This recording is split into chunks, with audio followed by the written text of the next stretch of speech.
उर्दू है मेरा नाम, उर्दू है मेरा नाम, मसरूं की पहली, मैं मीर की हमराज़, गालिब की सहेली, उर्दू है मेरा नाम।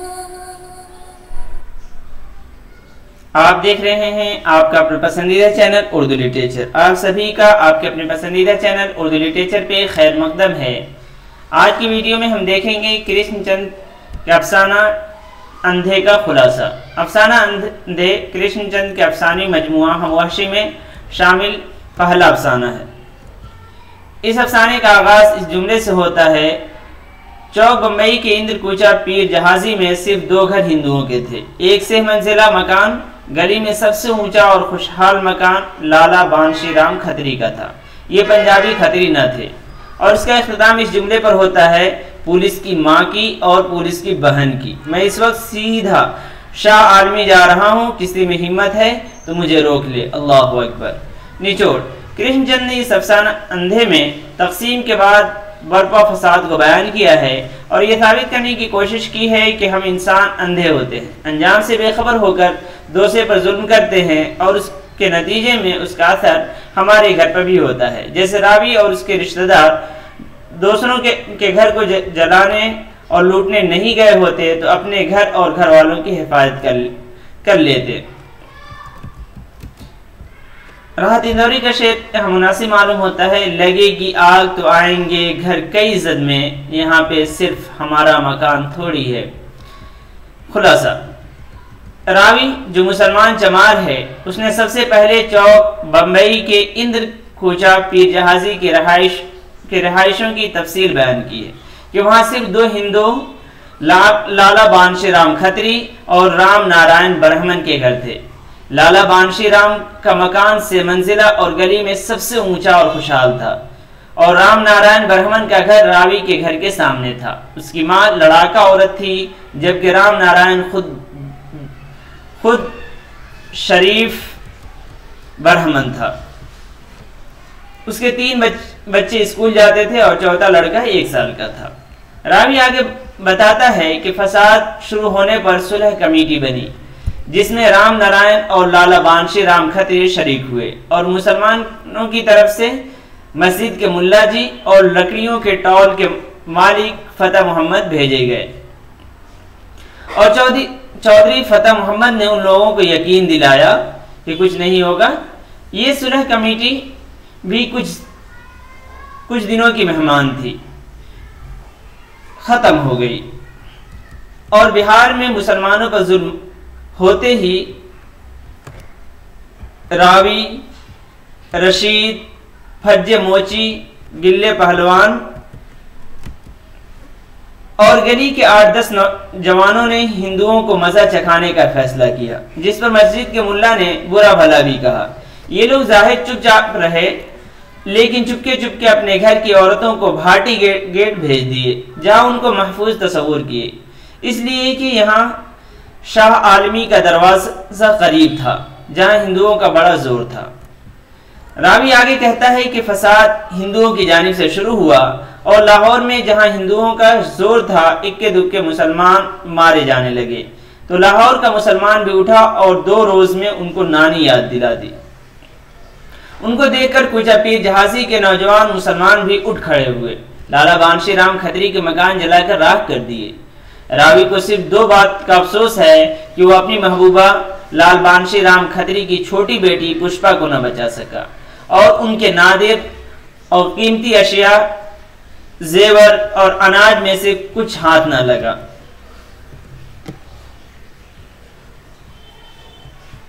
फिर वो लोग राम नारायण ब्राह्मण के घर पर धावा बोले और राम नारायण को फज्जे ने चाकू से मार दिया और उसके छोटे लड़के को रशीद ने छुरा निकालकर मार दिया और उसके छोटे लड़के को रशीद छुरा निकालकर मारने जा ही रहा था कि रावी ने रोक लिया और कहा कि इसको देखकर मुझे अपना नन्हा याकूब याद आ गया। उसके बाद घर का साजो सामान लूटे, जिसमें 1,500-2 हजार के जेवर और 800 रुपये नकद और कपड़े वगैरह मिले, जो ये आपस में तकसीम कर लिए। रावी के हिस्से में 6 रेशमी साड़ियां, सूती कपड़े, कानों का आवेजा, माथे का झूमर और 1 चांदी का गिलास आया। ये फसादी काम करते हुए भी नारे तकबीर बुलंद किए और अपनी अपनी राह ली। मत्ती गेट चला गया, फज्जा अकबरी मंडी चला गया। मैं और रशीद यानी रावी और रशीद गेट की तरफ रवाना हुए, जहां दाता के दरबार के अक़्म में उन्होंने अपने बीवी बच्चों को रख छोड़े थे। चचा नूरा के घर पे जब वहां पहुंचे तो मालूम हुआ कि हिंदुओं की महासभाई टोली ने पीछे से हमला किया और निहत्ती औरतों और बच्चों को मारा और घर को आग लगा दी, जिसमें रावी की चची, बीवी और 7 साल का लड़का दाऊद और 1 साला याकूब राख हो गए, जिसके लिए वो माल लूट लाया था। याकूब को भी सांप का बच्चा कहकर पेट्रोल छिड़क कर खाकस्तर कर दिए थे। ये सुनकर रावी बौखला कर पूछा कि मोहल्ले में कोई मर्द नहीं था, तो जवाब मिला कि वो सब लूट मार के लिए गए हुए थे। किसे मालूम था बुज़दिल हमारे गैर हाजिरी में हमला करेंगे, और वो भी यूं निहत्ती औरतों पर। रावी इसका बदला लेने की कसम लेकर निकलता है तो लोग कहते हैं कि पुलिस आ रही है, लेकिन वो मजहबी नारा अल्लाहु अकबर लगाकर निकल पड़ता है। यहाँ तक ये खुलासा खत्म हो गया। अब आगे हम देखेंगे किरदार, अफसाने की किरदार। रावी जो मुसलमान शमार है, इसका कोई नाम नहीं है इसमें। उसके अलावा 2 हिंदू, लाला बानशी राम खत्री, राम नारायण ब्रह्मन, और उस राम नारायण ब्रह्मन, चौधरी फतेह मोहम्मद जो लकड़ियों की टाल के मालिक है, पीरा बख्श जो मजलिस में सुलह कमेटी में शिरकत करता है, रशीद, फज्जे मोची, गिल्ले पहलवान, ये सब लूटने जाते हैं, उनमें से हैं। नूरा ये रावी का चचा, दाऊद रावी का 7 साल लड़का, आयशा रावी की बेटी। उसके अलावा याकूब है, याकूब भी रावी का छोटा बेटा रहता है। अहम निकात, ऐसे यहीं पे ये खत्म हो जाता है किरदार के बाद। अहम निकात के बाद यही है कि अफसाने को फिर जो अहम निकात है वो आपको मालूम हो जाते हैं।